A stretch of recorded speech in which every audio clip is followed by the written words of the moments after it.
Jerusalem, the arrival of coronavirus has brought no pause in tensions between Israelis and Palestinians in the eastern neighborhoods of this contested city, where both sides of the conflict accuse the other of using the pandemic to advance their political purposes.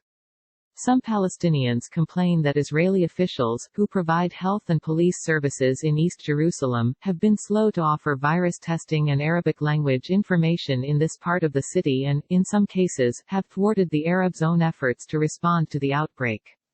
Israeli officials, in turn, contend that the Palestinian Authority, which governs the adjacent West Bank, is exploiting the outbreak to meddle in Jerusalem's Arab neighborhoods.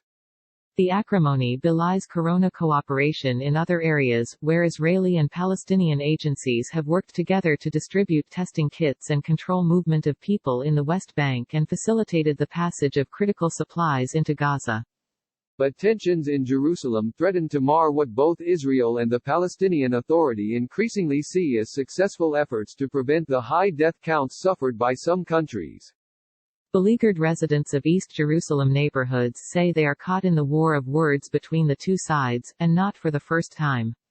Everybody wants to control us but nobody wants to help us, said a young Palestinian man sitting on a car hood in the impoverished ridge-top neighborhood of Jabal Mukaber on a recent afternoon. He would only give his first name, Abdul, because he feared reprisals from both governments. We fall in the middle. Sign up for our Coronavirus Updates newsletter to track the outbreak. All stories linked in the newsletter are free to access. The most recent flare-up of tensions began early in the outbreak, when Israeli and Palestinian activists criticized the Israeli Ministry of Health for failing to provide COVID-19 information in Arabic, the first language of Palestinians who make up about 20% of Israel's population. The ministry increased its Arabic updates soon after a legal advocacy group documented the lack of timely Arabic updates on its website in early March, and it has since instituted dedicated Arabic briefings on social media and television. There is little indication that East Jerusalem is harboring a significant outbreak. The Health Ministry's official map of coronavirus cases showed only 2 incidents of infection last week in the city's Arab sections. But health experts warned the low count could reflect a lack of testing. Israel has established a number of drive-through testing centers around the country, including one in West Jerusalem. While Palestinian residents are free to travel about the city, many are reluctant to venture into Jewish sections, and local leaders called for a center to be added in East Jerusalem. I ask the residents of East Jerusalem to be patient, be understanding, Jerusalem Mayor Moshe Lyon said to local media in early April, announcing that the health ministry was looking for a testing location in their part of the city. A center opened adjacent to a United Nations compound in Jabal Mukaber on April 3. But 2 other Palestinian neighborhoods, located on the West Bank side of the concrete security barrier that winds through Jerusalem, remain cut off, leaving some 150,000 Jerusalem residents without practical access to testing. There are many elderly people, women and children who need to pass through a checkpoint to reach Jerusalem and the existing test center, said Suhad Bashara, an attorney with Adalah, the legal center for Arab minority rights in Israel, which in the past week petitioned Israel's Supreme Court to make testing available to those city residents. Israeli officials said they were committed to delivering coronavirus services equitably to all parts of Jerusalem.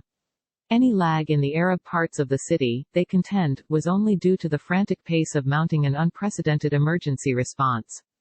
Israel looks at the entire area as one epidemiological territory, said Public Security Minister Gilad Erdan.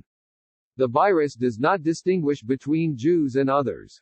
Jerusalem's deputy mayor, Fleur Hassan Nahom, said coronavirus initiatives were now operating in all quarters of the city, including Arab neighborhoods, delivering food and essential items to those in need. She said the city, together with the health ministry and the army, have set up 5 quarantine hotels, including one in Jabal Mukaber. We are trying to identify the sick, Hassan Nahom said. A test center was set up last Thursday, and we have been testing around 300 people a day.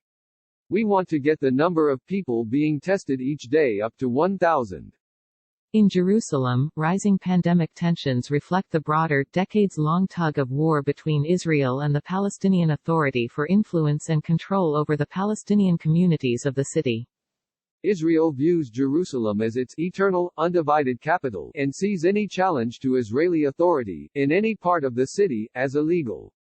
Palestinians likewise view the city's eastern section, occupied by Israel since the 1967 war, as the capital of a future Palestinian state. Even as some Arab residents have sought to engage more closely with Israel's economic and political systems, learning Hebrew and seeking more funding for their neighborhoods, Palestinian officials work to draw them closer to the West Bank. Both sides are accusing the other trying to use the crisis to change the status quo in Jerusalem, said Michael Milstein, head of the Palestinian Studies Forum at the Moshe Dayan Center at Tel Aviv University. In recent days, Israeli police arrested 2 Palestinian Authority officials on charges of promoting their government's interests in Jerusalem, an act banned by Israel within the city itself. Police said the 2 officials, Fadi al-Hadami, the Palestinian Minister for Jerusalem Affairs, and Adnan Gaith, the Palestinian shadow governor of Jerusalem, were detained for carrying out political activities on behalf of a foreign entity. The Palestinian Authority wants to take over in parts of Jerusalem, but the law in Israel says it is illegal for any foreign entity to act under Israeli sovereignty without permission, Erdan said. Al-Hadami said he was detained for appearing on Palestinian television to advise East Jerusalemites to stay home and take precautions. They wanted me to put on a face mask, but I could tell it was used, he said of his arrest. There were drops of blood on it. Israeli police spokesman Mickey Rosenfeld denied that al-Hadami was given a dirty face mask. Fouad Halak, a policy advisor to the Palestinian Fatah Party who lives in East Jerusalem, said groups he helped organize were blocked by police when they tried to disinfect areas around mosques and churches in Jerusalem's Old City on April 3. Israel is preventing all of our activities related to the coronavirus, Halak said. As virus spikes among ultra-Orthodox, Israel deploys security forces to make them stay home. Not since the Black Plague have Jerusalem's holy alleys fallen so still. Today's coverage from Post correspondents around the world. Like Washington Post World on Facebook and stay updated on foreign news.